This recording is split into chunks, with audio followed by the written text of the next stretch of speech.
नमस्कार दोस्तों, स्वागत है आप सभी का आपके अपने चैनल अमन प्रयास जी के, जिसमें जैसा कि फ्रेंड्स बताते हैं आपको कि आज है आपका 12 अक्टूबर से दोस्तों आपका एसएससी स्टेनोग्राफर का एग्जाम था, जो कि आपका फर्स्ट का एग्जाम है, जो कि आपका समाप्त हो गया है। ठीक है, तो फर्स्ट में आपके जीके जिसमें जो 50 क्वेश्चन पूछे जाते हैं, उनमें से 50 में से अधिकतम जो रियल प्रश्न मुझे प्राप्त हो गए, तो उन सभी प्रश्नों को देखेंगे, साथ में उसके उत्तर को देखेंगे, साथ में आपके जिन जिन टॉपिक से आज आपके प्रश्न जो कि पूछे गए हैं उन सारे टॉपिक को भी कवर करते हुए चलेंगे। ठीक है, तो चलिए वीडियो को स्टार्ट करते हैं फ्रेंड्स, बिना किसी देरी के। इसका जो पीडीएफ है आपको टेलीग्राम पे मिल जाएगा, टेलीग्राम का लिंक डिस्क्रिप्शन में दिया गया है, तो आप लोग जाकर वहां से ज्वाइन हो जाइएगा। ठीक है, इसके अलावा दोस्तों आपको बता दें कि थोड़ा सा हम लोग फास्ट चलेंगे, क्योंकि आपका क्वेश्चन का जो संख्या है बहुत ज्यादा है और आपको बहुत चीज कम समय में कवर करना है। ठीक है, तो देखिए आज का जो पहला क्वेश्चन पूछा गया था फ्रेंड्स, वो आपका कि गोल है जो कि किस प्रसिद्ध भारतीय खिलाड़ी की आत्मकथा पुस्तक का नाम है, तो इसका राइट आंसर आपका मेजर ध्यानचंद हो जाएगा। मेजर ध्यानचंद की बात करेंगे तो इन्हें हॉकी के जादूगर के नाम से प्रसिद्ध हैं। 1952 में यह पुस्तक आपका प्रकाशित हुआ था। इसके अलावा बता दें कि प्लेइंग इट माय पुस्तक किसकी आत्मकथा का नाम है, तो दोस्तों आपका पूर्व भारतीय क्रिकेटर सचिन तेंदुलकर की आत्मकथा का नाम है। इसके अलावा अगर आपसे कपिल देव के पुस्तक के नाम अगर आपसे पूछा जाए, तो कपिल देव ने कुल 4 पुस्तकें लिखी हैं, जिसमें से 3 आपका आत्मकथा है और एक आपका सिख धर्म पर आधारित पुस्तक है। उन 3 पुस्तकों में एक आपका है आपका आई क्रिकेट ऑफ माई स्टाइल, इसके अलावा straight from the heart and आपका बॉय गॉड्स डिग्री। ठीक है, इन तीनों पुस्तक को याद रखिएगा। इनका जो नवीनतम पुस्तक है द सिक्स, इनके द्वारा ही लिखा गया है। इसके अलावा पहले 2 पुस्तक है आपका द ऑटोबायोग्राफी, पहले की आत्मकथा है, इसको भी याद रखिएगा। इसके अलावा अगर आपसे पूछा जाए महात्मा गांधी की आत्मकथा पुस्तक का नाम, तो आपका माई एक्सपेरिमेंट विथ ट्रूथ, ये दोस्तों आपका आत्मकथा है महात्मा गांधी जी का। इसके अलावा एपीजे अब्दुल कलाम के आत्मकथा का पुस्तक का नाम पूछेगा, तो दोस्तों आपका विंग्स ऑफ फायर पुस्तक आपके एपीजे अब्दुल कलाम की आत्मकथा का नाम हो जाएगा। नेक्स्ट क्वेश्चन पूछा गया है कि भारतीय संविधान का कौन सा अनुच्छेद आपका उपराष्ट्रपति के चुनाव से संबंधित है। ठीक है, तो उपराष्ट्रपति के चुनाव से संबंधित जो अनुच्छेद आपको बता दें, तो इसका राइट आंसर आपका अनुच्छेद 66, इसका आपका राइट आंसर हो जाएगा। ठीक है, अनुच्छेद 66 आपका इसका राइट आंसर हो जाएगा। तो इसके अलावा बता दें कि भारत में जो उपराष्ट्रपति होता है उनसे संबंधित जो अनुच्छेद है वो फ्रेंड्स आपको बता दें कि 63 से लेकर 71 तक जो भी अनुच्छेद है आपका, वो फ्रेंड्स आपका किससे संबंधित है, तो भारत के उपराष्ट्रपति से संबंधित है। इसके अलावा अनुच्छेद 63 है जो कहता है कि भारत का एक उपराष्ट्रपति होगा। अनुच्छेद जो 64 है वो कहता है कि उपराष्ट्रपति राज्यसभा का पदेन अध्यक्ष होगा या सभापति होगा एवं कोई अन्य लाभ का पद धारण नहीं करेगा। इसके अलावा अनुच्छेद 65 है जो कहता है कि उपराष्ट्रपति को कार्यालय में आकस्मिक रिक्तियों के दौरान राष्ट्रपति की अनुपस्थिति के दौरान राष्ट्रपति के रूप में कार्य करना, उनके कार्यों का निर्वहन करना होगा। अनुच्छेद 66 आपका किससे संबंधित है, तो इनका निर्वाचन से संबंधित है आपका, तो इसका आपका राइट आंसर था। इसके अलावा अनुच्छेद जो 67 है वो दोस्तों आपका है पदावधि, यानी कि जो उपराष्ट्रपति है जो अपनी नियुक्ति की तिथि से 5 वर्ष के अवधि तक के लिए पद जो कि धारण करेगा। इसके अलावा अनुच्छेद 68 है जो कहता है कि उपराष्ट्रपति के पद का जो कार्यकाल है पूर्ण होने के कारण सृजित रिक्ति को भरने के लिए निर्वाचन उपराष्ट्रपति के कार्यकाल की समाप्ति से पूर्व संपन्न कर लिया जाएगा। इसके अलावा अनुच्छेद 69 है जो कहता है कि प्रत्येक उपराष्ट्रपति आपका राष्ट्रपति तथा उनके द्वारा इस निमित्त नियुक्ति किसी व्यक्ति के समक्ष अपना पद धारण करने पर शपथ या प्रतिज्ञान करेगा, यानी कि शपथ से संबंधित अनुच्छेद आपका 69 है। अनुच्छेद 70 आपका कहता है कि अन्य आकस्मिकताओं में राष्ट्रपति कार्यों का निर्वहन करना है। अनुच्छेद 71 कहता है कि राष्ट्रपति या उपाध्यक्ष के निर्वाचन से संबंधित उसके संबंधित मामले।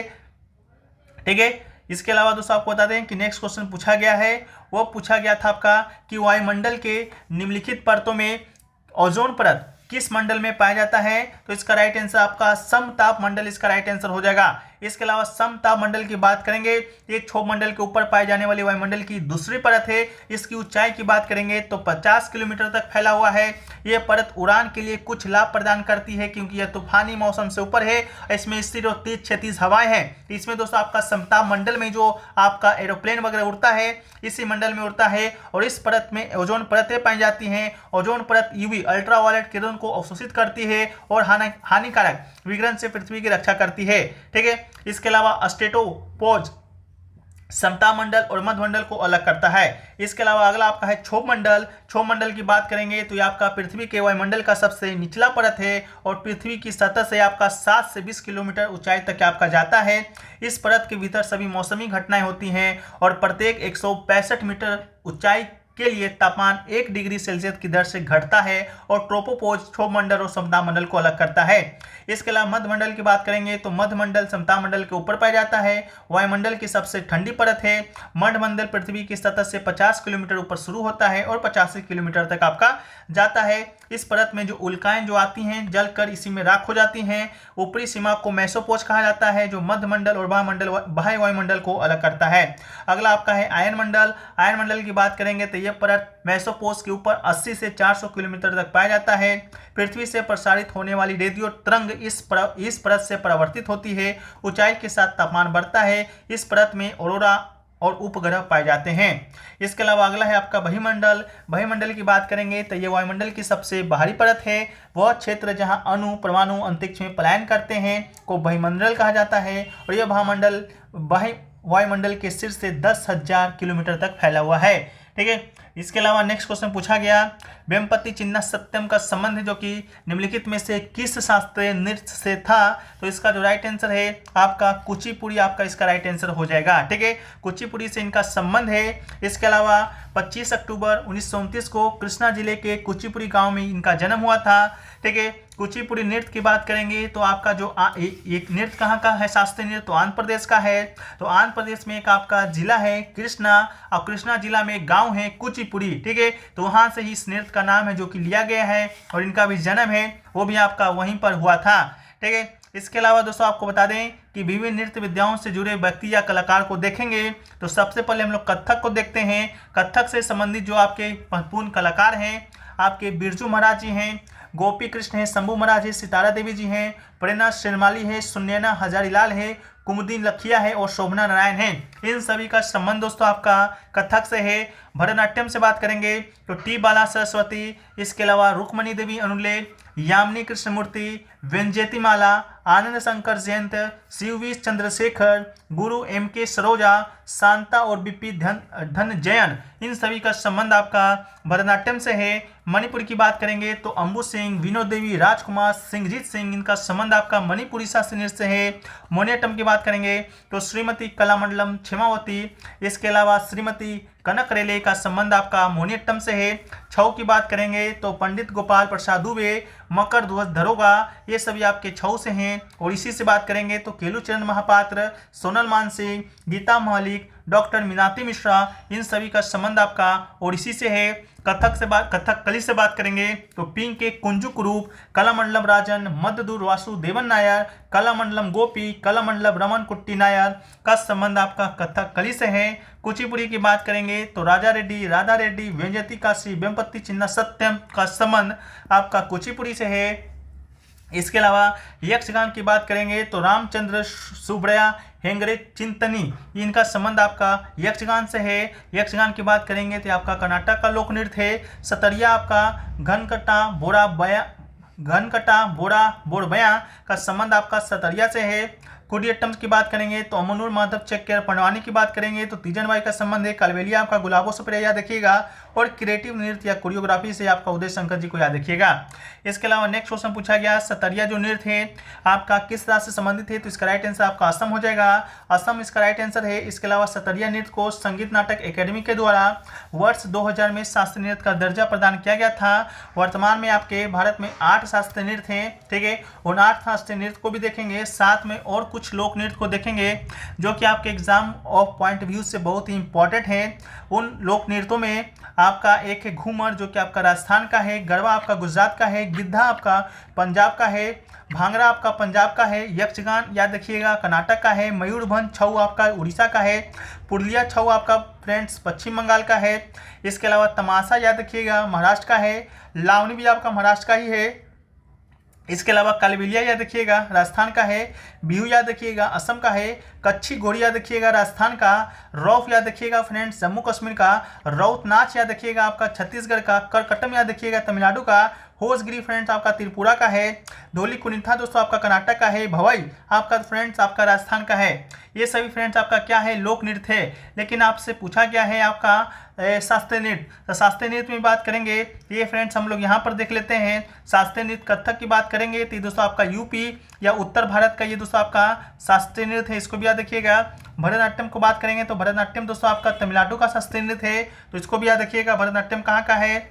मणिपुरी फ्रेंड्स आपका मणिपुर का है। मोहिनीअट्टम की बात करेंगे तो ये दोस्तों आपका केरल का है, केरल का है। उड़ीसी की बात करेंगे फ्रेंड्स, ये आपका उड़ीसा का शास्त्रीय नृत्य है। इसके अलावा कथकली की बात करेंगे तो ये भी दोस्तों आपका केरल का ही शास्त्रीय नृत्य है। कुचिपुड़ी दोस्तों आपका आंध्र प्रदेश का शास्त्रीय नृत्य है। सतरिया फ्रेंड्स आपसे पूछा गया था, असम का शास्त्रीय नृत्य है, ठीक है। तो ये दोस्तों आपका 8 शास्त्रीय नृत्य है। इसके अलावा नेक्स्ट क्वेश्चन पूछा गया कि गरीबी हटाओ का जो नारा है किस पंचवर्षीय योजना का हिस्सा था? तो इसका राइट आंसर फ्रेंड्स आपका 5वीं पंचवर्षीय योजना हो जाएगा, ठीक है।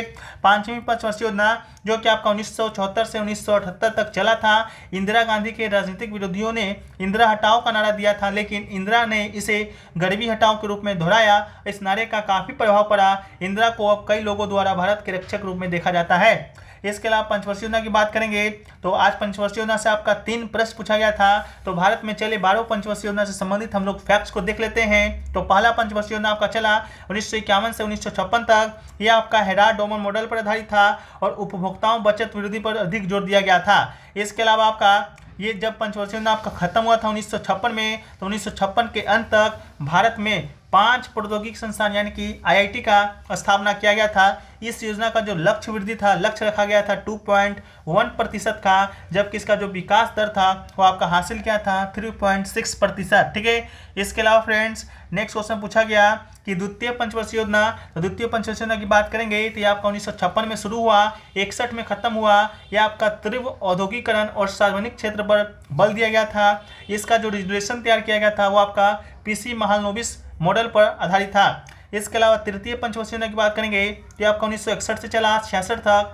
ये तीसरी योजना की विफलता का संकेत दिया गया और सरकार को योजना अवकाश 1966 से 67, 67 से 68 और 68 से 69 की घोषणा किया गया था, ठीक है। ये आपका 66 तक चला। इसके बाद ये आपका विफल हो गया। इसके बाद आपका योजना अवकाश आया जो 1-1 साल तक चला था 3 बार, ठीक है। नेक्स्ट क्वेश्चन है आपका चतुर्थ पंचवर्षीय योजना। तो चतुर्थ पंचवर्षीय योजना की बात करेंगे आपका 1969 में शुरू हुआ, 74 तक चला था। गाडगिल मॉडल पर आधारित था और 14 जो भारतीय बैंकों का जो राष्ट्रीयकरण हुआ ये दोस्तों आपका इसी पंचवर्षीय योजना के तहत हुआ था। 5वीं की बात करेंगे तो आपका 74 से चला 78 तक दोस्तों आपका चला था। गरीबी हटाओ पर जोर दिया गया था, ठीक है, और गरीबी असमानताओं पर। इसके अलावा आपका 78 से 80 दोस्तों आपका रोलिंग प्लान चला था। इसके अलावा छठी पंचवर्षीय योजना आपका 1980 में चला 85 तक, ठीक है। इसके अलावा सी-रमन समिति के सिफारिश पर आपका जो नाबार्ड का जो स्थापना हुआ था 1982 में आपका इसी पंचवर्षीय योजना के तहत है जो कि हुआ था। 7वीं पंचवर्षीय योजना की बात करेंगे तो 1985 से 1990 तक चला। ये जो योजना है आपका प्रधानमंत्री राजीव गांधी के कार्यकाल के दौरान पेश किया गया था। इसका जो लक्ष्य रखा गया था 5% और वास्तविक जो विकास हुआ था आपका 6.01% हुआ था। नेक्स्ट आपका है वार्षिक योजना। वार्षिक योजना आपका 1990 से 92 तक चला था, ठीक है। आपका 8वीं पंचवर्षीय जो योजना है वर्ष 1990 में शुरू नहीं किया गया था और बाद में वर्ष 1990 से 91 से 92 वार्षिक योजना के रूप में आपका माना गया था। इसके अलावा आपका जो 8वीं जो पंचवर्षीय योजना है वो आपका 1992 में चला, 1997 तक आपका चला था, ठीक है। 8वीं योजना ने मशीनरी के आधुनिकीकरण को बढ़ावा दिया था। इसके अलावा जो नेक्स्ट आपका है 9वीं पंचवर्षीय योजना वो आपका 1997 से 2002 ईस्वी तक चला था, ठीक है। यह आपका अटल बिहारी वाजपेयी जी जो प्रधानमंत्री थे उसके नेतृत्व में शुरू किया गया था। इसके अलावा नेक्स्ट आपका है 10वीं पंचवर्षीय योजना जो आपका 2002 से 2007 तक चला था। लक्ष्य आपका 8.1% जबकि वास्तविक वृद्धि आपका 7.6% हुआ था। 11वीं पंचवर्षीय योजना आपका 2007 से 2012 तक चला था। इसका जो मुख्य विषय वस्तु था तीव्र और अधिक समावेशी विकास था। इसके अलावा 12वीं पंचवर्षीय योजना आपका 2012 से शुरू हुआ, 17 तक चला था। इस योजना का जो विषय वस्तु था आपका तीव्र अधिक समावेशी और धारणीय विकास, faster more inclusive and sustainable growth, इसका आपका विषय वस्तु था, ठीक है। तो ये आपका वो टोटल 12 पंचवर्षीय योजना चला था जो कि दोस्तों हमने आपको डिस्कस कर दिया है। अब आगे जो भी एनालिसिस आएगा आपका पंचवर्षीय योजना नहीं डिस्कस किया जाएगा। नेक्स्ट आपका है कि दिसंबर 2022 की स्थिति के अनुसार गुजरात के मुख्यमंत्री कौन हैं? तो भूपेंद्र पटेल इसका राइट आंसर हो जाएंगे। वहाँ के जो आपके राज्यपाल हैं आचार्य देवव्रत ने आपके भूपेंद्र पटेल को दिसंबर में ही आपका 18वें मुख्यमंत्री के रूप में शपथ है जो कि आपका दिलाया था। नेक्स्ट आपका है लिम्बाराम को किस खेल के लिए जाना जाता है? तो लिम्बाराम की बात करेंगे तो इन्हें दोस्तों आपका तीरंदाजी के लिए जाना जाता है। तो इनका राइट आंसर आपका क्या हो जाएगा? तीरंदाजी इसका आपका राइट आंसर हो जाएगा। ठीक है, ये आपका तीरंदाजी से संबंधित आपके क्रिकेट क्या है, प्रमुख खिलाड़ी हैं। 1991 में इन्हें अर्जुन पुरस्कार का अवार्ड दिया गया था। इसके अलावा 2012 में इन्हें पद्म श्री पुरस्कार भी दिया गया है।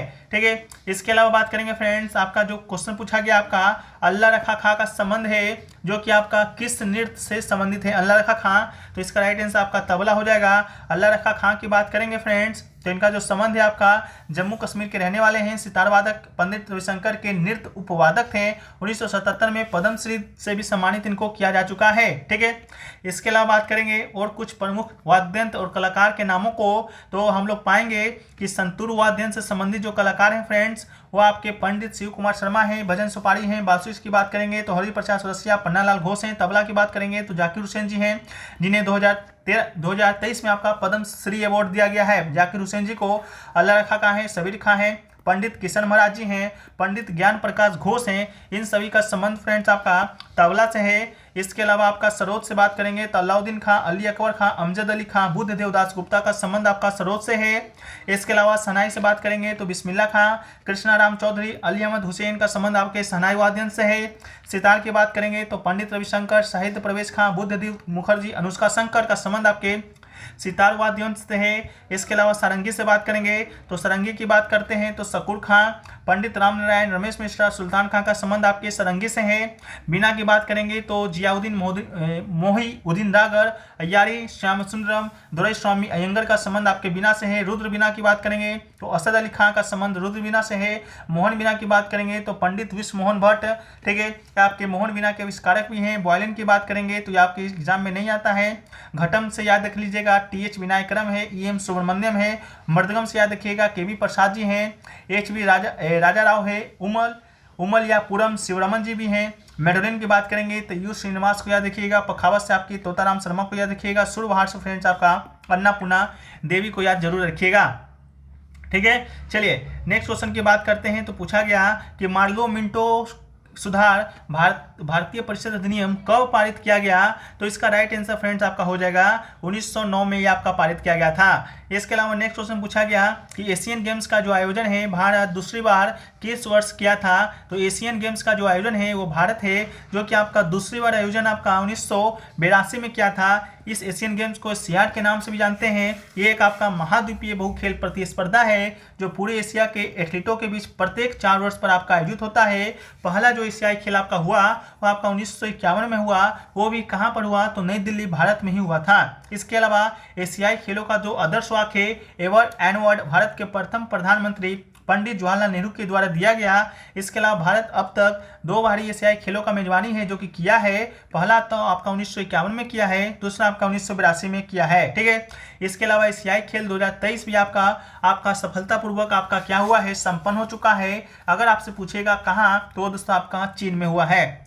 नेक्स्ट आपका है पूछा गया था 73वां संविधान संशोधन आपका किससे संबंधित है, ये आपसे पूछा गया था। तो 73वां संविधान संशोधन की बात करेंगे फ्रेंड्स, आपका पूछा गया किससे संबंधित है। तो ये दोस्तों आपका पंचायती राज संस्था से संबंधित आपका संशोधन था, जो आपका हुआ कब है, तो हुआ था फ्रेंड्स आपका 1992 में। ठीक है, 1992 में फ्रेंड्स आपका ये हुआ था। इसके अलावा दोस्तों आपको बता दें कि इस अधिनियम के द्वारा भारतीय संविधान में एक आपका नया भाग जोड़ा गया, भाग 9, और इसमें अनुच्छेद 243 से लेकर 243 ओ तक का जो प्रावधान है आपका शामिल किया गया था। इसके अलावा इस अधिनियम के द्वारा संविधान में आपका अनुसूची भी जोड़ा गया था, जो कि आपका 11वीं अनुसूची था, जिसमें आपका पंचायत के 29 विषय है जो कि आपका शामिल थे। ठीक है, इसके अलावा आपको बता दें जो नेक्स्ट क्वेश्चन पूछा गया उससे पहले आपको बता दें कि 74वां संविधान संशोधन अगर आपसे पूछ दिया जाए कि किससे संबंधित है, तो ये दोस्तों आपका किससे संबंधित हो जाएगा, तो ये दोस्तों आपका स्थानीय सरकार से संबंधित हो जाएगा।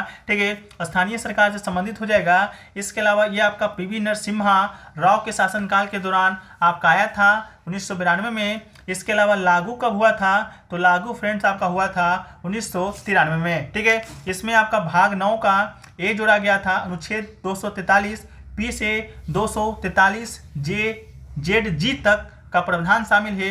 इसमें आपका 12वीं अनुसूची जोड़ा गया, जो कि 18 विषय इसमें आपके शामिल है। अगला आपसे पूछा गया कि फुल फॉर्म ऑफ डीएफसी। ठीक है, डीएफसी का दोस्तों आपसे फुल फॉर्म पूछा गया था। तो डीएफसी का फुल फॉर्म दोस्तों आपका डिट्रियस, ठीक है, डेट रिटर्स फूड चेन, इसका दोस्तों आपका राइट आंसर हो जाएगा। ठीक है, फूड के क्षेत्र में आपका डीएफसी का फुल फॉर्म पूछा गया। अगला पूछा गया इंडिका जो पुस्तक है वो फ्रेंड्स आपका इंडिका जो पुस्तक है वो आपका लेखक कौन है? तो इंडिका पुस्तक के लेखक की बात करेंगे फ्रेंड्स तो ये आपके मेगास्थनीज है। ठीक है, मेगास्थनीज के द्वारा इंडिका पुस्तक लिखा गया था। ये आपका सेल्यूकस निकेटर का राजदूत था जो कि चंद्रगुप्त मौर्य के दरबार में आपका आया था। इसके अलावा आपका मेगास्थनीज की बात करेंगे तो मौर्य साम्राज्य की राजधानी पाटलिपुत्रा में रहा और अपने प्रवास के दौरान इंडिका जो पुस्तक है वो आपके लिखे थे। ठीक है, इसके अलावा पुस्तक में उन्होंने मौर्य काल के भारत के अपने यादों को दर्ज किया है। इसके अलावा फ्रेंड्स नेक्स्ट क्वेश्चन पूछा गया कि महाभाष्य जो पुस्तक है उसके लेखक कौन थे? तो महाभाष्य पुस्तक की बात करेंगे तो ये दोस्तों आपका पतंजलि के द्वारा लिखा गया है ये दोस्तों आपका पुस्तक। ठीक है, इसके अलावा फ्रेंड्स आपको बता दें कि क्वेश्चन पूछा गया भारतीय रिजर्व बैंक का राष्ट्रीयकरण कब हुआ? तो भारतीय रिजर्व बैंक के राष्ट्रीयकरण की बात करेंगे तो ये दोस्तों आपका 1 जनवरी 1949 को आपका भारतीय रिजर्व बैंक का राष्ट्रीयकरण किया गया था। इसके अलावा ये जो भारतीय रिजर्व बैंक है उसका जो स्थापना है केंद्रीय बैंक के तौर पर आपका 1935 में किया गया था, अधिनियम 1934 का था। इसके बाद इसका राष्ट्रीयकरण आज़ादी के बाद 1949 में किया गया था। इसके अलावा भारतीय रिजर्व बैंक की बात करेंगे तो आपका भारत का केंद्रीय बैंक है और नियामक निकाय है और भारतीय रुपए के मुद्दे और आपूर्ति और भारतीय बैंकिंग प्रणाली के नियमन के लिए जिम्मेदार है। वर्तमान में इसके जो क्या कहा जाता है गवर्नर है वो आपके शक्तिकांत दास है। स्थापना 1 अप्रैल 1935 को हुआ था। 1935 में जब इसका स्थापना हुआ था उसका मुख्यालय आपका कोलकाता में था, लेकिन आपका 1937 में इसका मुख्यालय मुंबई ट्रांसफर कर दिया गया था जो उस समय बम्बे था, अब आपका मुंबई में है। अगला है कि who is the current minister of tourism, यानी कि वर्तमान पर्यटन मंत्री कौन है? तो इसका राइट आंसर आपका क्या हो जाएगा? जी किशन रेड्डी अभी वर्तमान में क्या है फ्रेंड्स आपके टूरिज्म मंत्री यानी कि पर्यटन मंत्री हैं। ठीक है, इसके अलावा फ्रेंड्स ये तो आपका जीके का रहा। इसके अलावा हम लोग और भी सेक्शन से बात करेंगे जैसा कि आपका इंग्लिश का, तो उस पर भी थोड़ा थोड़ा हम लोग बात कर लेते हैं। ठीक है, इंग्लिश की बात करेंगे तो इंग्लिश में फ्रेंड्स आपका जो 4 क्लोज टेस्ट आया था 5 क्वेश्चन है। ठीक है, इसके अलावा 1 वर्ड सब्स्टिट्यूशन से आपका क्वेश्चन है जो कि आपका नहीं आया था। इडियम की बात करेंगे तो इडियम आपका आया था अंडर द क्लाउड। ठीक है, अंडर द क्लाउड आपका इडियम आया था, बाकी याद नहीं है आपका PYQ से था। ठीक है, इसके अलावा वर्ड आस्क पूछेंगे तो बेनिफिशियल, एक्सप्लिसिट, इसके अलावा मिसकंसेप्शन, वेनिवल्ट आपका आया था। ईयर से फ्रेंड्स आपका 10 क्वेश्चन आया था। सेंटेंस इंप्रूवमेंट से आपका 5 क्वेश्चन आया था। वॉइस नरेशन के क्वेश्चन से आपका 10 सवाल है जो कि पूछा गया था। इसके अलावा करंट अफेयर्स की बात करेंगे तो 2022 से आपका करंट अफेयर आया। इसके अलावा रीजनिंग की बात करते हैं तो रीजनिंग में कहाँ कहाँ से प्रश्न हैं जो कि आपके पूछे गए हैं तो उसको भी एक बार हम लोग देख लें। तो रीजनिंग में फ्रेंड्स आपको बता दें कि फिगर सीरीज थे। ठीक है, फिगर सीरीज से आपका 3 क्वेश्चन, इसके अलावा एम्बेडेड फिगर से आपका 3, और 1 आउट से दोस्तों आपका 4 क्वेश्चन, कोडिंग डिकोडिंग से फ्रेंड्स आपका 4 क्वेश्चन, इसके अलावा ब्लड रिलेशन से आपका 3 क्वेश्चन, डायरेक्शन से बात करेंगे तो 2, डिक्शनरी से भी फ्रेंड्स आपका क्वेश्चन देखा गया था 2, इसके अलावा फिगर काउंटिंग से 1 क्वेश्चन, सेलोलिज्म से फ्रेंड्स आपका 4 क्वेश्चन देखा गया है। इसके अलावा सीटिंग अरेंजमेंट से आपका 2 क्वेश्चन, मैथमेटिक्स ऑपरेशन से आपका 6 क्वेश्चन पूछा गया था। इसके अलावा वर्ड एनोलॉजी से आपका 2 क्वेश्चन, इसके अलावा नंबर एनोलॉजी से भी आपका 2, नंबर सीरीज की बात करेंगे तो 5 क्वेश्चन, इसके अलावा रेशियो से आपका 4 क्वेश्चन, पेपर फोल्डिंग की बात करेंगे तो पेपर फोल्डिंग से 2 क्वेश्चन, और लेटर सीरीज से आपका 1 क्वेश्चन आपका पूछा गया था। इसके अलावा Venn diagram, calendar dice, repeated series, mirror image से क्वेश्चन है जो कि आपका नहीं देखने को मिला था। इसके अलावा इडियम आपका आया था अंडर द वेदर से, स्पिल द विंड से, एंटोनिम आपका आया था त्रिउम्फ का। इसके अलावा तो फ्रेंड्स और भी क्वेश्चन पूछा गया था जीके जीएस में, जैसा कि विजयनगर साम्राज्य से क्वेश्चन आया था, वो भी क्वेश्चन है जो कि आपका नहीं मिल पाया है। ठीक है, इसके अलावा फ्रेंड्स आपका एक क्वेश्चन आया था ओलंपिक से, फुल फॉर्म ऑफ ओलंपिक। ठीक है, ओलंपिक का फुल फॉर्म आया था, इसका आपका ऑप्शन क्या दिया गया था, इसमें थोड़ा सा कन्फ्यूजन है तो आप लोग कॉमेंट सेक्शन में बताइएगा। ठीक है, इसके अलावा और भी क्वेश्चन पूछा गया, जैसे कि आपका एक क्वेश्चन आपका पद्मश्री अवार्ड से आया था। ठीक है, वो भी क्वेश्चन नहीं मिला है। इसके अलावा इसके अलावा 1 क्वेश्चन आपका about guesses at each percentage से आया था। 3 से 5 क्वेश्चन आपका साइंस से देखने को मिला। एक क्वेश्चन आपका सुप्रीम कोर्ट ऑफ इंडिया से था, वो भी क्वेश्चन नहीं मिल पाया है। इसके अलावा 1 क्वेश्चन आपका स्पोर्ट पर्सन से था जो कि शायद ये ओलिम्बा राम वाला था, वो फ्रेंड्स आपका मिल गया है। ठीक है, तो ये सभी दोस्तों आपके आज के फर्स्ट शिफ्ट के क्वेश्चन है या एनालिसिस है जो कहिए आपका देखने को मिले हैं। बाकी और भी जो क्वेश्चन होंगे उसको लोग पीडीएफ में शामिल कर देंगे। पीडीएफ टेलीग्राम पे मिल जाएगा, लिंक डिस्क्रिप्शन में दिया गया है, तो आप लोग जाकर वहाँ से ज्वाइन हो जाएगा। मिलते हैं फ्रेंड्स हम लोग नेक्स्ट वीडियो में, जब तक के लिए जय हिंद, जय भारत, वंदे मातरम।